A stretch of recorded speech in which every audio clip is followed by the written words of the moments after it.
کی خدمت میں ایک دفعہ سیدنا جبرائیل علیہ السلام بیٹھے ہوئے تھے تو اچانک انہوں نے اوپر ایک زوردار آواز سنی تو اپنا سر آسمان کی طرف اٹھایا اور عرض کیا کہ یا رسول اللہ صلی اللہ علیہ وآلہ وسلم، آج آسمان کا ایک ایسا دروازہ کھولا گیا ہے جو آج سے پہلے کبھی نہیں کھلا، اور اس میں سے ایک فرشتہ نازل ہوا ہے جو آج سے پہلے کبھی بھی دنیا میں نازل نہیں ہوا۔ پھر اس فرشتے نے اللہ کے محبوب صلی اللہ علیہ وآلہ وسلم کی خدمت میں سلام عرض کیا، اور سلام عرض کرنے کے بعد اس نے کہا کہ اے اللہ کے محبوب صلی اللہ علیہ وآلہ وسلم، میں آپ کو اللہ تعالیٰ کی طرف سے 2 نوروں کی بشارت دیتا ہوں جو آپ سے پہلے کسی پیغمبر کو عطا نہیں ہوئے۔ نمبر 1، فاتحۃ الکتاب یعنی سورۃ الفاتحہ، اور نمبر 2، خواتیم سورۃ البقرہ، سورۃ البقرہ کی آخری آیات۔ اب یہاں پہ عربی کا جو ورڈ استعمال ہوا ہے وہ خواتیم ہے،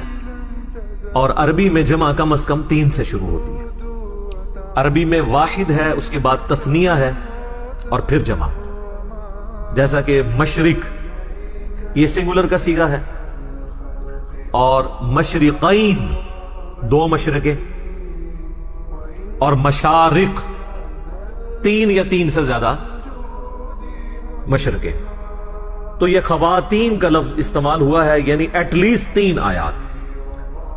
تو یہ واحد حدیث ہے جس میں سورۃ البقرہ کی آخری 3 آیات کا ذکر آیا ہے، جو آج ہم نے کور کرنی ہے، للہ ما فی السماوات و ما فی الارض سے لے کر آنورڈ اینڈ تک۔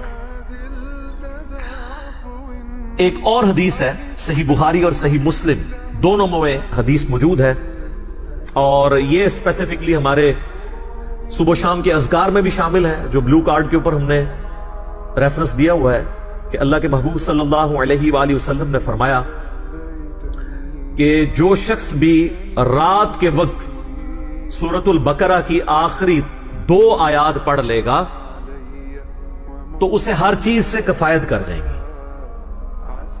ہر چیز سے کفایت کر جائیں گی، یعنی کسی قسم کا اور وظیفہ جو کسی بھی وہ کام کے لیے کرتا ہے، شیاطین کو بھگانے کے لیے، جنات کو بھگانے کے لیے،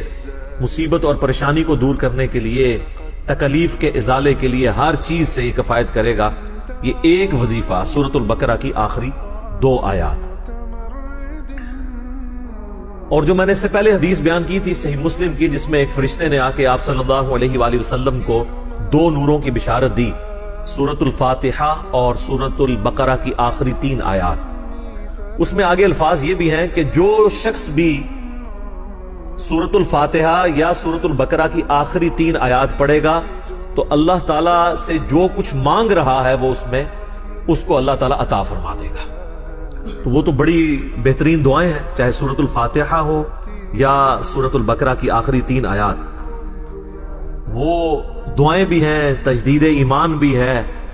ہر حوالے سے اہم ترین آیات ہیں۔ ایک اور حدیث ہے جامعہ ترمذی میں اور المستدرک للحاکم میں صحیح سند کے ساتھ کہ نبی صلی اللہ علیہ وآلہ وسلم نے فرمایا، اللہ تعالیٰ نے مخلوقات کی پیدائش سے بھی 2000 سال پہلے اپنے پاس ایک کتاب لکھی تھی۔ لوح محفوظ آپ کو پتہ ہے سب سے پہلے پیدا ہوا ہے۔ جامعہ ترمذی میں حدیث ہے کہ اللہ تعالیٰ نے سب سے پہلے قلم کو پیدا کیا اور پھر فرمایا لکھ جو کچھ ہو چکا اور جو کچھ ہونے والا ہے، یعنی اس کے بعد لوح محفوظ پیدا ہوا، اور جو کچھ ہو چکا یعنی قلم کی اپنی پیدائش، اور قیامت تک ہونے والی جو تقدیر سے ریلیٹڈ چیزیں تھیں، ایک ایک ٹائنیز ڈیٹیل اللہ تعالیٰ نے لوح محفوظ میں وہ قلم سے لکھوا دی۔ تو وہ جو اللہ تعالیٰ کے پاس ہارڈ ڈسک ہے بڑی، جس میں ہر چیز اللہ تعالیٰ نے ریکارڈ کی ہے مخلوقات کی پیدائش سے 2000 سال پہلے، اس میں اللہ تبارک و تعالیٰ نے جو آیات درج فرمائی تھی ان میں سے آخری 2 آیات سورۃ البقرہ کی نازل فرما کر سورۃ البقرہ کو مکمل کیا۔ یہ کوئی عام آیات نہیں ہے۔ ایک اور حدیث ہے سنن نسائی الکبریٰ کے اندر،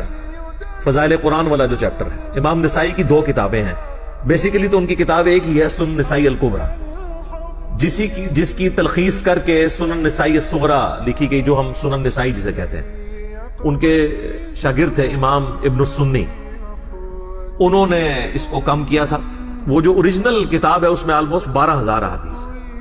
اس میں کئی ایک چیپٹرز الگ سے بھی اردو زبان میں پرنٹ ہو چکے ہیں۔ وفات النبی ایک چیپٹر ہے، خصائص علی اسی کا چیپٹر ہے، فضائل قرآن اس کا چیپٹر ہے، عمل الیوم واللیلہ صبح شام کے اذکار اس کا چیپٹر ہے، سنن نسائی الکبریٰ۔ اس میں جو فضائل قرآن چیپٹر ہے اس میں یہ حدیث موجود ہے کہ اللہ کے محبوب صلی اللہ علیہ وآلہ وسلم فرماتے ہیں کہ اللہ تعالیٰ نے مجھے اپنے عرش کے نیچے جو خاص خزانہ ہے اس میں سے سورۃ البقرہ کی آخری 2 آیات عطا فرمائیں جو مجھ سے پہلے کسی پیغمبر کو نہیں دی گئیں۔ اور یہ جو آخری الفاظ ہیں نا کہ مجھ سے پہلے کسی پیغمبر کو نہیں دی گئیں، یہ صحیح مسلم میں بھی الفاظ موجود ہیں جو میں نے پہلی حدیث بیان کی۔ ان آیات کی فضیلت کے لیے یہ چیز بھی بڑی اہم ہے کہ یہ آیات اس دنیا میں نازل نہیں ہوئی اللہ کے محبوب صلی اللہ علیہ وآلہ وسلم پر، بلکہ شب معراج نازل ہوئی ہے آسمانوں پر۔ صحیح مسلم کے اندر موقوفاً ابن مسعود رضی اللہ تعالیٰ عنہ کی حدیث ہے، یعنی ان کا قول کہ شب معراج اللہ تعالیٰ نے اپنے محبوب صلی اللہ علیہ وآلہ وسلم کو 3 انعامات دیے تھے۔ نمبر 1 5 نمازیں، نمبر 2 سورۃ البقرہ کی آخری 2 آیات، اور نمبر 3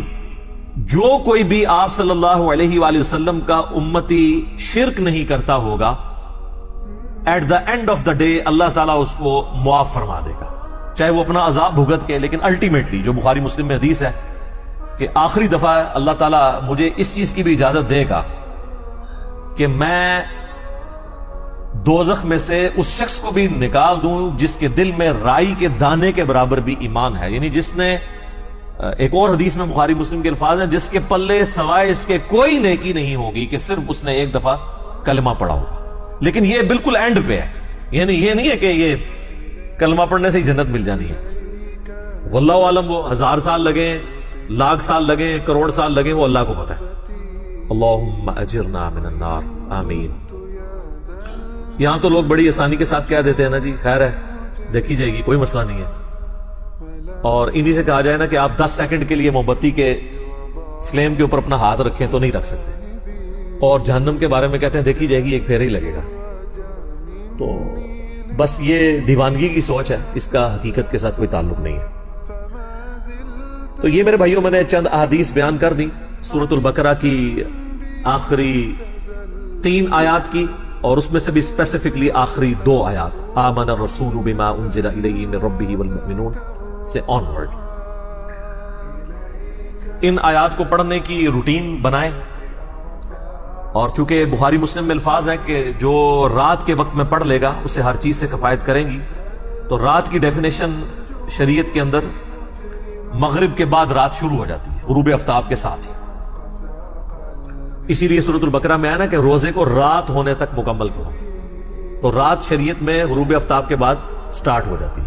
کیونکہ چاند بھی آپ دیکھیں اگلے مہینے کا سٹارٹ جو ہے وہ رات کے وقت چاند نظر آ جاتا ہے مغرب کے فوراً بعد ہی، پہلی کا چاند تھوڑی دیر کے لیے نظر آتا ہے مغرب کے فوراً بعد۔ تو مغرب کے بعد بھی آپ ان آیات کو پڑھ سکتے ہیں، عشاء کے بعد بھی پڑھ سکتے ہیں، رات کو سونے سے پہلے بھی پڑھ سکتے ہیں۔ اس کی روٹین بنائیں اور اسے کبھی سکپ نہ ہونے دیں، کوئی مشکل وظیفہ نہیں ہے، سارے وظائف کے اوپر بھاری ہے یہ وظیفہ، اور کچھ عرصہ آپ اپنی روٹین بنائیں گے تو آپ کو یہ خود بخود زبانی یاد ہو جائیں گی، آپ کو کوئی اس کے لیے محنت نہیں کرنی پڑے گی۔ آخری 3 آیات کا وظیفہ بنا لیں، للہ ما فی السماوات و ما فی الارض۔ ویسے عموماً پبلک کے اندر تو جتنی بھی احادیث مشہور ہیں وہ آخری 2 آیات سے ریلیٹڈ ہیں، لیکن آج جو میں نے آپ کو صحیح مسلم کی ایک حدیث بتائی ہے نا، اس میں چونکہ خواتین کا لفظ ہے تو آخری 3 آیات، اس لیے آپ دیکھیں گے قرآن حکیم میں سورۃ البقرہ کا جو آخری رکوع ہے نا وہ انہی 3 آیات پہ مشتمل ہے۔ تو اب اپنی روٹین، اگر کوئی شخص آمن الرسول سے پڑھتا تھا تو وہ اس کو پیچھے لے کے آئے، للہ ما فی السماوات و ما فی الارض، یہاں سے لے کے آنورڈ اس کو پڑھنا شروع کریں۔ چند دن آپ پڑھیں گے تو خود بخود آپ کو یہ آیات زبانی